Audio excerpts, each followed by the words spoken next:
tujuannya sendiri, bukan dari apa yang hanya bisa dokter semakin banyak jalan itu karena memang tidak.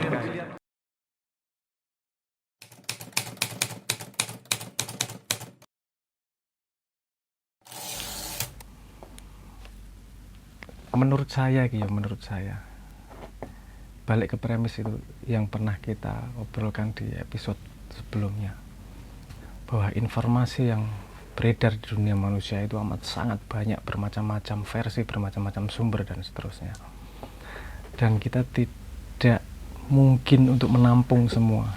Kita butuh metodologi untuk bisa memilah mana yang pantas untuk diingat dan dipegang, mana yang pantas untuk disingkirkan.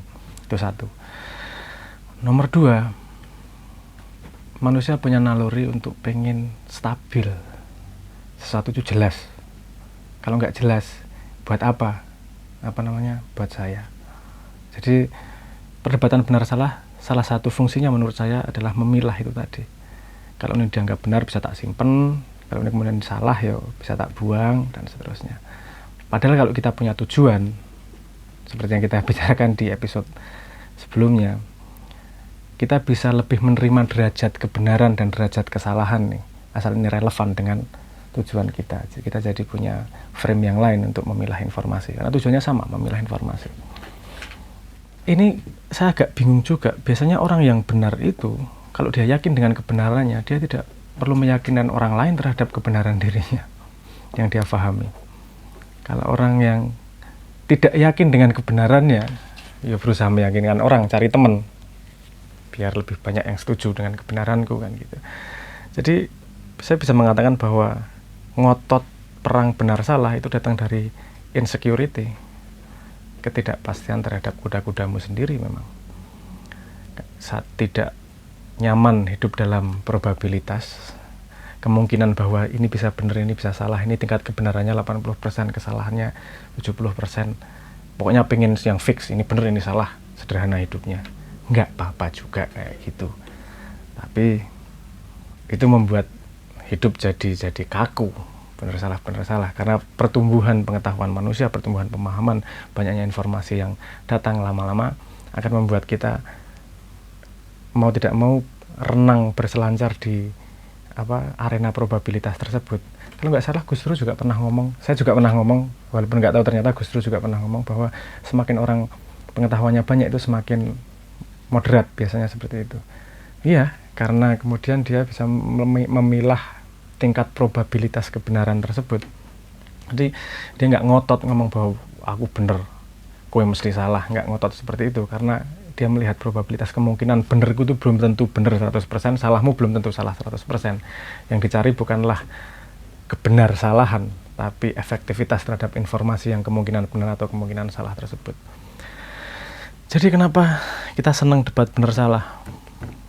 Karena kita sendiri tidak pede pada kebenaran yang kita yakini.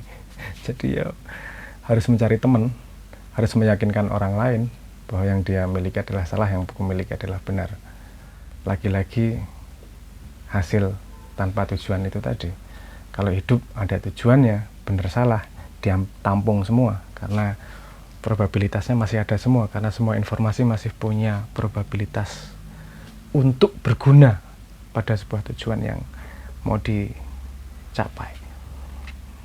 Untuk yang suka debat bener salah, monggo-monggo wae, karena kebenaran dan kesalahan itu tetap milik pribadi. Kalau mau milik bersama, pasti ada yang namanya kebenaran bersama, yang tidak mungkin juga 100% kebenaranmu. Dalam kebenaran ada yang namanya solidaritas. Mungkin kata tidak tepat solidaritas, ada yang namanya kompromi untuk sesuatu yang lebih penting dari kebenaran itu sendiri, yaitu sesuatu yang bisa membawa kita menjadi lebih benar. Wah, ini kompleks sih ngomongnya.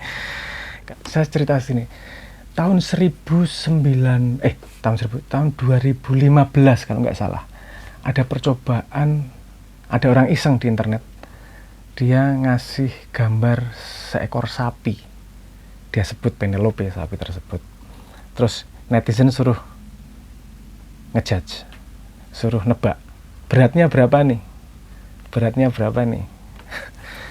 sekitar 17.000 orang nebak Ada yang ngomong beratnya sangat rendah, ada yang ngomong sangat berat, dan seterusnya, semua orang nebak. Terus kemudian diambil rata-rata.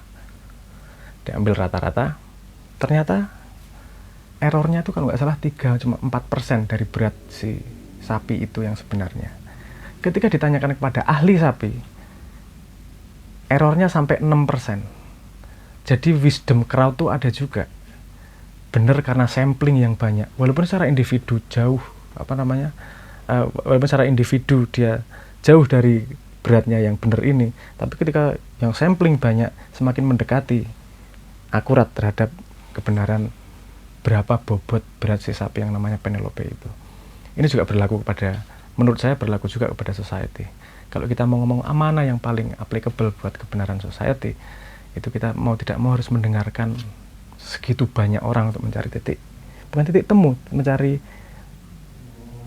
regresi, untuk mencari titik tengahnya. Nggak akurat, tapi nggak apa-apa, wis. Mencari titik tengahnya di antara segala macam pendapat dan data tersebut. Karena di titik tengah itu semua orang pasti harus melakukan kompromi untuk bisa setuju dalam titik tengah tersebut. Keadilannya bukan pada kebenaran siapa, tapi keadilannya pada semua mau berkompromi untuk kebenaran yang bisa disunggi bersama. Kebenaranmu untuk dirimu sendiri, tapi untuk society, mari kita cari bareng-bareng mana yang paling efektif untuk society. Untuk Anda yang senang debat benar atau salah, saya rekomendasikan yakini dulu kebenaranmu sebelum mulai sibuk untuk berdebat. Karena ketika Anda sudah yakin, Anda tidak perlu merasa terdorong juga untuk berdebat, mendorong kebenaranmu. Yang ada hanyalah diskusi. Kalau untuk diskusi, mencari kebenaran bersama, mari. Tapi harus jelas juga tujuannya kemana. Karena diskusi tanpa tujuan, yang ada lagi-lagi adalah dominasi positioning diri. Mana yang lebih penting? Diri atau kebersamaan? Itu pertanyaan yang menurut saya harus dijelaskan dalam diri, benar salahnya yang mana, yang gimana.